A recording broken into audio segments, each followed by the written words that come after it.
Hi hello ನಮಸ್ತೆ, ನಾನು ನಿಮ್ಮ Chaitra Pratap. Welcome back to my YouTube channel. I hope ನೀವೆಲ್ಲ ಚೆನ್ನಾಗಿದ್ದೀರಾ ಅಂತ ಭಾವಿಸ್ತಾ ಇವತ್ತಿನ ವ್ಲಾಗ್ನ ಶುರು ಮಾಡ್ತಾ ಇದ್ದೀನಿ. ಇನ್ನು ಇವತ್ತಿನ ವ್ಲಾಗಲ್ಲಿ ತುಂಬಾ ರುಚಿಯಾಗಿರೋ ಅಂಥ ಪೆಪ್ಪರ್ ಡ್ರೈ ಚಿಕನ್ ಯಾವ ರೀತಿ ಮಾಡೋದು ಅನ್ನೋದನ್ನು ನಿಮ್ಮೊಟ್ಟಿಗೆ ಶೇರ್ ಮಾಡ್ತಾ ಇದ್ದೀನಿ.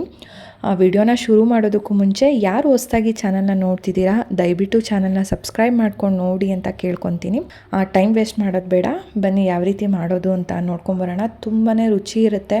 ಸ್ವಲ್ಪ ಸ್ಪೈಸಿಯಾಗಿ ಮಾಡ್ಕೊಂಡು ತಿಂದ್ರು ಅಂತೂ ಡಬಲ್ ಟೇಸ್ಟ್ ಅಂತಲೇ ಹೇಳ್ಬೋದು. ಮೊದಲಿಗೆ ಇದಕ್ಕೊಂದು ಪೌಡರ್ನ ರೆಡಿ ಮಾಡ್ಕೊಬೇಕು. ಹಾಗಾಗಿ ನಾನಿಲ್ಲಿ ಒಂದು ಕಡಾಯಿಗೆ ಒಂದು ಸ್ವಲ್ಪ ಚಕ್ಕೆ, ಲವಂಗ, ಒಂದೆರಡು ಟೇಬಲ್ ಸ್ಪೂನ್ನಷ್ಟು ಜೀರಿಗೆ, ಸ್ವಲ್ಪ ಪಲಾವ್ ಎಲೆನ ಹಾಕ್ಕೊತಾ ಇದ್ದೀನಿ. ಸ್ವಲ್ಪ ಹೆಚ್ಚಿನ ಪ್ರಮಾಣದಲ್ಲೇ ಮಾಡ್ಕೊತಾ ಇದ್ದೀನಿ ಪೌಡರ್ನ. ಸೊ ಹಂಗಾಗಿ ಎಲ್ಲ ಹೆಚ್ಚಿನ ಪ್ರಮಾಣದಲ್ಲೇ ಹಾಕ್ಕೊತಾ ಇದ್ದೀನಿ. ಒಂದು ಸ್ವಲ್ಪ ಓಂಕಾಳು, ಒಂದು 3 ಟೇಬಲ್ ಸ್ಪೂನಷ್ಟು ಮೆಣಸನ್ನು ಹಾಕ್ಕೊತಾ ಇದ್ದೀನಿ.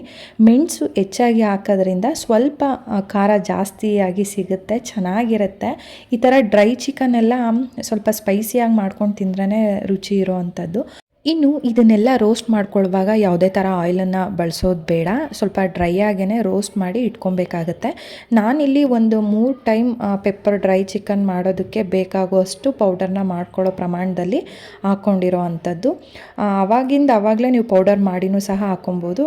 ಇದನ್ನು ಪೌಡರ್ ಮಾಡಿ ಸಪ್ರೇಟಾಗಿ ಒಂದು ಕಡೆ ಇಟ್ಟಿದ್ದೀನಿ. ಇನ್ನು ಒಗ್ಗರಣೆಗೆ ಒಂದು ದಪ್ಪದಾಗಿರೋವಂಥ ಈರುಳ್ಳಿನ ಕಟ್ ಮಾಡ್ಕೊಂಡಿದ್ದೀನಿ. ಕರಿಬೇವು, ಸ್ವಲ್ಪ ಹಸಿಮೆಣಸಿನ್ಕಾಯಿ, ಒಂದು 3 ಪ್ಯಾಕೆಟಷ್ಟು ಶುಂಠಿ ಬೆಳ್ಳುಳ್ಳಿ ಪೇಸ್ಟು, ಕೊತ್ತಂಬರಿ ಸೊಪ್ಪು, ಪುದೀನ ಸೊಪ್ಪು, ಸಪ್ರೇಟಾಗಿರೋವಂಥ ಮೆಣಸಿನ ಪೌಡರು, ಧನಿಯಾ ಪೌಡರು, ಮತ್ತಿನ್ನು ಈಗಷ್ಟೇ ತೋರಿಸಿದ್ನಲ್ಲ ಪೌಡರ್ನ ಮಾಡಿ ಇಟ್ಕೊಂಡಿದ್ದೀನಿ, ರೋಸ್ಟ್ ಮಾಡ್ಕೊಂಡಿರೋವಂಥ ಪೌಡರು. ಇನ್ನು ಚಿಕನ್ನು, ಇದಿಷ್ಟು ಇಂಗ್ರೀಡಿಯೆಂಟ್ಸ್ ಇದ್ದರೆ ತುಂಬ ಬೇಗನೆ ಮಾಡಿಬಿಡ್ಬೋದು ಪೆಪ್ಪರ್ ಡ್ರೈ ಚಿಕನ್ನ. ಬನ್ನಿ ಯಾವ ಥರ ಮಾಡೋದು ಅಂತ ನೋಡೋಣ. ಮೊದಲಿಗೆ ಒಂದು ಕಡಾಯಿಗೆ ಒಂದು 3 ರಿಂದ 4 ಟೇಬಲ್ ಸ್ಪೂನಷ್ಟು ಆಯಿಲನ್ನು ಹಾಕ್ಕೊತಾ ಇದ್ದೀನಿ. ಆಯಿಲ್ ಕಾದಿದೆ ಅಂತ ಅಂದಮೇಲೆ ಕಟ್ ಮಾಡಿ ಇಟ್ಕೊಂಡಿರೋವಂಥ ಈರುಳ್ಳಿ ಮತ್ತಿನ್ನು ಹಸಿಮೆಣಸಿನ್ಕಾಯಿ, ಕರಿಬೇವು ಇದಿಷ್ಟನ್ನು ಹಾಕ್ಕೊಂಡು ಒಟ್ಟಿಗೆ ಫ್ರೈ ಮಾಡ್ಕೊತಾ ಇದ್ದೀನಿ. ಈರುಳ್ಳಿ ಬಣ್ಣ ಬದಲಾಗೋವರೆಗೂ ಫ್ರೈ ಮಾಡ್ಕೊಬೇಕಾಗತ್ತೆ. ಸ್ವಲ್ಪ ಚಿಟಿಕೆಯಷ್ಟು ಅರಿಶಿನ ಹಾಕ್ಕೊತಾ ಇದ್ದೀನಿ. ಸೊ ಅದನ್ನು ನೀಟಾಗಿ ಫ್ರೈ ಮಾಡ್ಕೊಂಡಾದಮೇಲೆ ನಾನಿಲ್ಲಿ ಶುಂಠಿ ಬೆಳ್ಳುಳ್ಳಿ ಪೇಸ್ಟನ್ನು ಹಾಕ್ಕೊತಾ ಇದ್ದೀನಿ. ಸೊ ಹಸಿ ವಾಸನೆ ಹೋಗೋವರೆಗೂ ನೀಟಾಗಿ ಹುರ್ಕೊಬೇಕಾಗತ್ತೆ.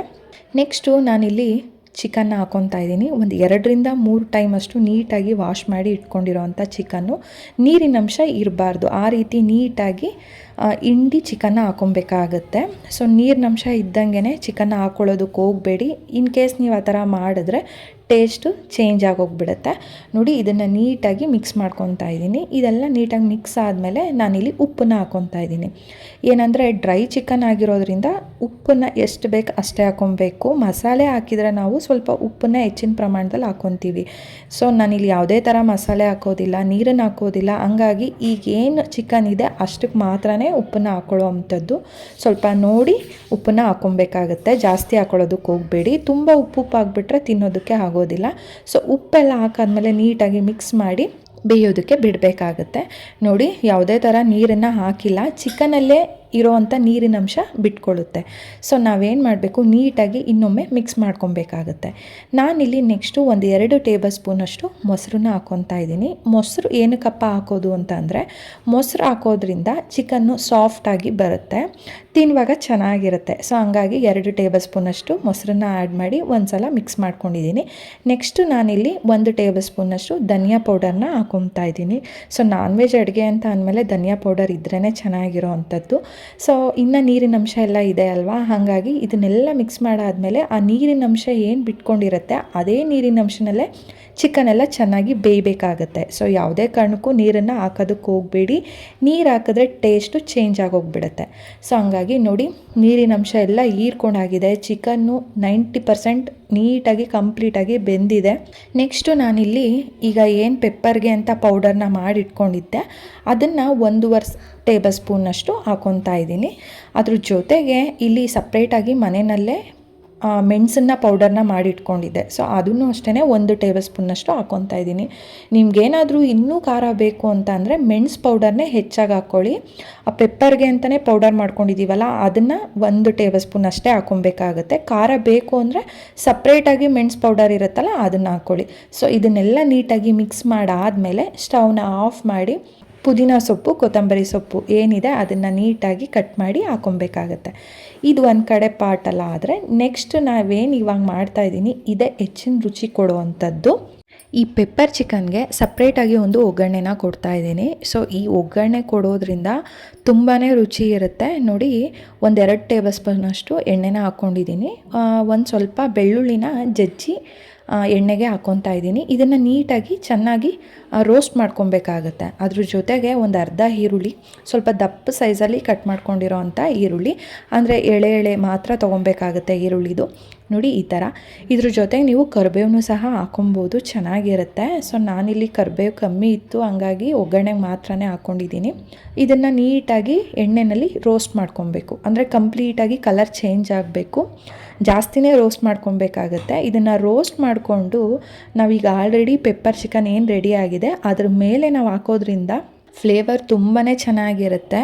ಅಷ್ಟೇ ಅಲ್ಲದೆ ತಿನ್ನುವಾಗ ನಮಗೆ ಈ ಈರುಳ್ಳಿ ಮತ್ತಿನ್ನು ಬೆಳ್ಳುಳ್ಳಿ ಸಿಗುತ್ತಲ್ವ ಬಾಯಿಗೆ, ಅದು ಟೇಸ್ಟು ತುಂಬಾ ಚೆನ್ನಾಗಿ ಕೊಡುತ್ತೆ.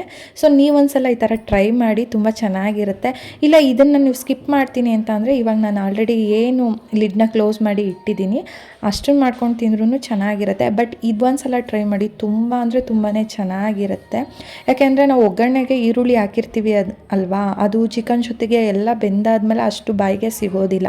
ನಾವು ಈ ರೀತಿ ಈರುಳ್ಳಿ ಬೆಳ್ಳುಳ್ಳಿನ ಹಾಕಿ ಫ್ರೈ ಮಾಡಿ ಹಾಕೋದ್ರಿಂದ ಅದು ನಮಗೆ ಚಿಕನ್ ಜೊತೆ ತಿನ್ನುವಾಗ ಚೆನ್ನಾಗಿರುತ್ತೆ. ಇದನ್ನು ನಾವು ಅಂದರೆ ಸರ್ವ್ ಮಾಡುವಾಗ ಮಿಕ್ಸ್ ಮಾಡಿಕೊಂಡ್ರೆ ಆಗುತ್ತೆ. ನಾನಿಲ್ಲಿ ಇವಾಗ ಸರ್ವ್ ಮಾಡಬೇಕು, ಹಂಗಾಗಿ ಮಿಕ್ಸ್ ಮಾಡ್ತಾಯಿದ್ದೀನಿ. ಒಗ್ಗರಣೆ ಎಲ್ಲ ಆಗಾದಮೇಲೆ ಏನು ನಾವು ಪೆಪ್ಪರ್ಗೆ ಹಾಕ್ತೀವಿ ಆವಾಗ ಲಿಡ್ನ ಕ್ಲೋಸ್ ಮಾಡಿಬಿಡಬೇಕು. ಸೊ ನೋಡಿ, ಈಗ ಒಂದು ಪ್ಲೇಟ್ಗೆ ಸರ್ವ್ ಮಾಡಿದ್ದೀನಿ.